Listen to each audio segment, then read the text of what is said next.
America की कर लेते हैं। अमेरिका और चीन के बीच टैरिफ वॉर बढ़ता नजर आ रहा है। अमेरिका के 145% टैरिफ के जवाब में चीन ने 84% से जो टैरिफ था वो बढ़ाकर अब देखिए 125% का कर दिया है। ये आज से लागू होगा। इस कदम से साफ है कि चीन ने अमेरिकी राष्ट्रपति डोनाल्ड ट्रंप के बढ़ाए गए टैरिफ का कड़ा जवाब देने का फैसला कर लिया है। ट्रंप प्रशासन ने चीन से इंपोर्ट होने वाले सामान पर टैरिफ बढ़ाकर 145% कर दिया। इसके बाद चीन ने भी जवाबी कार्रवाई की है। इसमें फेंटनाइट की तस्करी में चीन के कथित रोल को लेकर लगाए गए 20% टैरिफ भी शामिल है। दोनों देशों के बीच सामानों की खरीद फरोख्त महंगी हो जाएगी। इससे ग्लोबल बाजारों में भी अस्थिरता आने वाले वक्त में देखने के लिए मिल सकती है।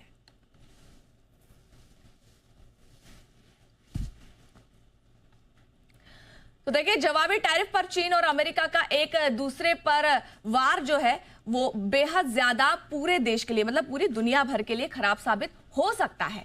जैसे ही अमेरिका ने चीन पर 145% का टैरिफ का बम फोड़ा, तुरंत चीन ने भी हरकत में आते हुए अमेरिका पर 125% का टैरिफ लगा दिया।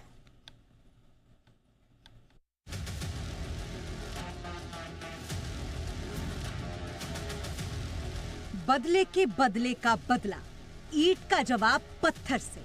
ये महज जुमला नहीं, बल्कि जवाबी टैरिफ को लेकर अमेरिका और चीन के बीच चल रही जंग की एक असल हकीकत है। जैसे ही अमेरिका ने चीन पर 145% की जवाबी टैरिफ की ताबड़तोड़ बरसात की, चीन ने भी अमेरिका पर ओले बरसाते हुए 125% का जवाबी टैरिफ ठोक कर अपने इरादे और मंसूबे जाहिर कर दिए कि अब तो झुकने का सवाल ही नहीं होता। ऐसे में चीन और अमेरिका के बीच जवाबी टैरिफ का ये कारोबारी युद्ध कहां जाकर रुकेगा, ये तो कहना मुश्किल है। लेकिन एक बात तो निश्चित तौर पर कह सकते हैं कि ट्रंप और जिनपिंग की इस जंग में भारतीय कंपनियों की बल्ले बल्ले हो सकती है, बशर्ते भारतीय कंपनियां इस मौके को बेहतर तरीके से भुना सके। अमेरिका और चीन के टैरिफ वॉर में एक कहावत बिल्कुल सटीक बैठ सकती है। जी हाँ, दो लोगों की लड़ाई में तीसरे का फायदा। अब ये तीसरा कौन है, ये कहने की जरूरत नहीं है। निसंदेह भारत। खास करके आज हम बात करेंगे इलेक्ट्रॉनिक सेक्टर की। इस सेक्टर में अब तक की जो ग्लोबल तस्वीरें सामने दिखाई दे रही थी, उसमें चीन और वियतनाम एक बड़े प्लेयर के तौर पर शामिल थे। लेकिन आगे भी ये बड़े खिलाड़ी बने रहेंगे, इसे लेकर इसलिए संदेह उभर रहे हैं क्योंकि अमेरिका जवाबी टैरिफ के फ्रंट पर बिल्कुल साफ तौर पर इन दोनों देशों में चोट पहुंचाने का काम करेगा।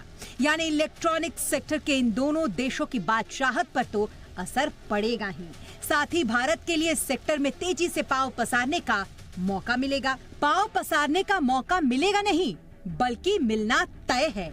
आपको बता दें कि आईफोन के प्रोडक्शन के मामले में भारत पहले से ही अपनी धाक जमा चुका है।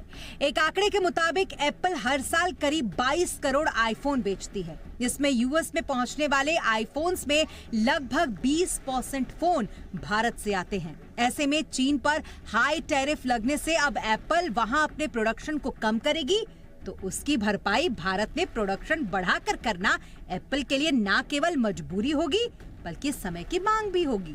भले ही चीन और अमेरिका के टैरिफ वॉर से दुनिया भर के देश हलकान हैं, लेकिन इन हालातों में भारतीय इलेक्ट्रॉनिक कंपनियों के लिए अपनी जगह बनाने का एक अच्छा मौका है। साथ ही ग्लोबल लेवल पर सप्लाई चेन को दुरुस्त रखने में भी भारत की बड़ी भूमिका होगी, इसमें कोई शक नहीं। ब्यूरो रिपोर्ट, जी मीडिया।